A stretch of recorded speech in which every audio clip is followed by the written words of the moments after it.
예, 안녕하세요. 벌추얼 테크놀로지 프로젝트의 최정희라고 합니다. 저는 평상시에 역사책을 읽는 것을 좋아하다가 보니까 어떻게 이렇게 테드를 하게 되었습니다. 특히 저는 중국 고전을 되게 좋아해서요. 오늘은 좀 이제 중국 역사에 대해서 얘기를 하면서 어떤 고전이 있었고 읽을 만한 책이 무엇이 있는지에 대해서 소개를 드리려고 합니다. 또한 저는 삼국지를 읽는 것을 되게 좋아해가지고요. 삼국지에 대한 에피소드도 하나 소개시켜 드리는 걸로 오늘 얘기를 시작해 보도록 하겠습니다. 첫 번째로 일단 역사란 무엇인가에 대해서 잠깐만 얘기를 해보도록 하겠습니다. 사람들은 역사를 기록하는 이유를 과거의 문제를 통해서 현재와 미래의 해결책을 도출하기 위해서 역사를 공부하고 배운다라고 돼 있는데, 저는 사실 그냥 역사가 되게 재밌어가지고 많이 보게 되었던 것입니다. 이렇게 역사책을 많이 보다 보니까 의문점이 들었는데요. 이 의문점은 사실과 사실에서 시작이 됩니다. 왼쪽에 있는 사실이라는 것은 실제 있었던 일입니다. 한마디로 모든 팩트에 대해서 말을 하는 건데요. 반대로 역사의 관점으로 보는 사실은 역사적으로 중요한 일에 대해서 얘기를 하는 겁니다. 그렇기 때문에 역사는 실제가 있었던 일이지만 그것을 기록하는 사람의 주관이 많이 들어가게 되어 있습니다. 과연 어떤 것이 실제일지에 대해서는 아직까지도 논란이 많이 되고 있는 상황입니다. 그러면 이제부터는 중국 역사에 대해서 살펴보도록 하겠습니다.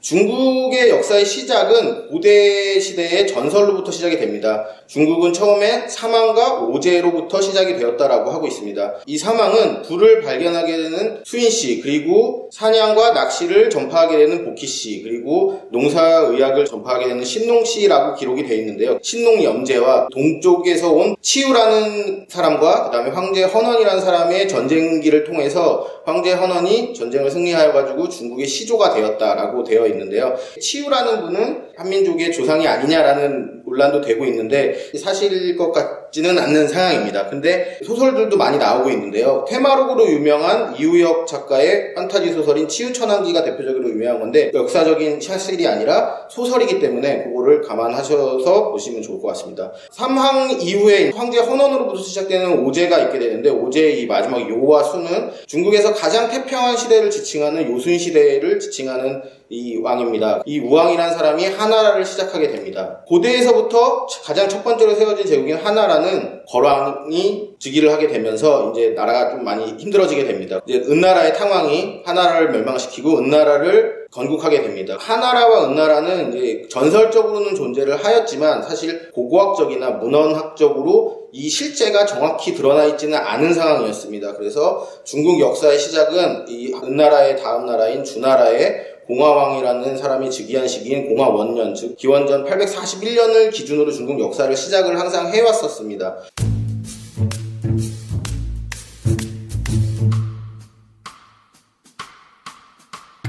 랄랄랄랄랄랄랄라 정리할까요?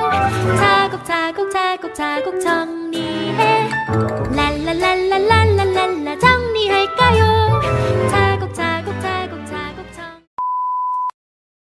그런데 1997년에 하상주 단대공정이라는 중국 정부 하에 커다란 이제 프로젝트를 진행하게 되었는데요. 동북공정과 마찬가지인 이 역사에 대한 공정을 시작하게 된 건데요. 많은 고고학적 발견이 되고 문헌에 대한 분석이 많이 이루어지면서 이 하나라, 은나라에 대한 실체가 조금씩 밝혀지고 있는 상황입니다. 동북공정 같은 경우는 굉장히 부정적으로 바라보는 시선이 많이 있는데, 이런 이 단대공정 같은 경우는 사실 자기 나라의 역사를 길게 가져가는 거기 때문에 부정적으로만 볼 수가 없을 것 같습니다. 이 은나라의 마지막 시대에서 주나라로 넘어가는 상황을 또 판타지적인 요소로 묘사한 공신년이라는 스토리가 있습니다. 이제 중국에서는 좀 되게 유명한 스토리인데 이것 또한 굉장히 판타지적인 요소가 많은 거라고 보시면 될 것 같습니다. 은나라 다음은 이제 주나라가 들어서게 됩니다. 주나라 때는 은나라의 마지막 왕 이름이 주왕이라는 사람인데 이때 되게 유명한 고사성어가 있습니다. 주지육림이라는 고사성어인데 이 뜻은 술로 연못을 만들고 고기숲을 만든다라는 뜻으로 이 분은 굉장히 많이 파티를 즐겨 하시던 분이었습니다. 그러면서 파티에만 신경을 쓰고 정사에는 신경을 안 쓰게 되면서 나라가 점점 피폐해지고 망하게 되면서 주나라의 무왕이 주나라를 멸망시키고 주나라를 건국하게 됩니다. 이 주나라의 무왕의 아버지는 문왕이라는 사람이 있었는데 이 부분은 대부분의 이제 영토를 차지하고 있었지만 앞나라를 찬탈하지 않고 계속 지켰지만 이제 무왕 때에 이어서 정권이 교체가 되는 그런 상황이 되었습니다. 주나라의 마지막 왕인 유왕이 들어서게 되는데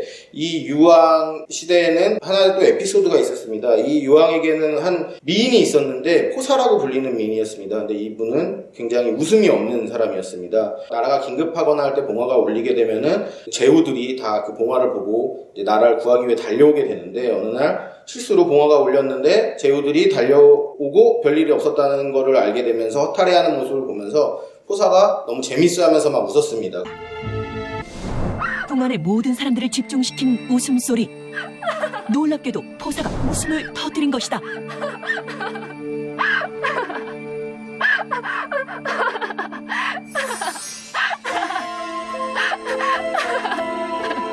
천금으로도 살 수 없었던 포사의 웃음.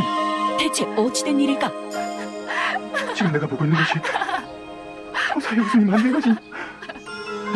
예, 그렇사옵니다.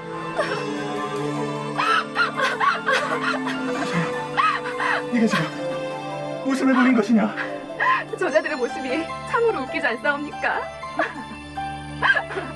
꼬리에 불붙은 망아지 마냥 헐레벌떡 뛰어들어와서는 금세 나라 잃은 표정으로 축 처져 돌아가니 저보다 더 우스운 꼴이 어디 있겠습니까?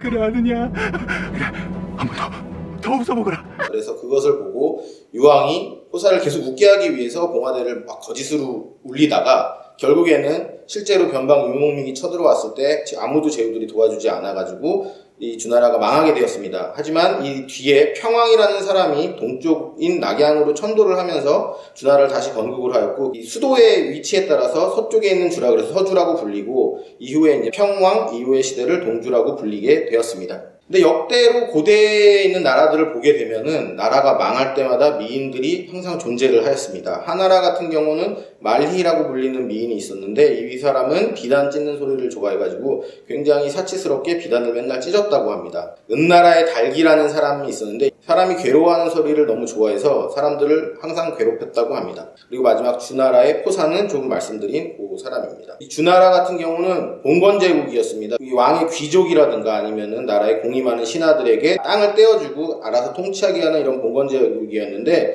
이 동주의 시대가 오면서 주나라의 힘이 굉장히 약하게 됩니다. 그래서 제국이 약하게 되면서 이 봉건제국들이 굉장히 많이 발달하게 되는데 춘추 시대 같은 경우는 100여 개에서 200여 개의 나라가 있었다고 합니다.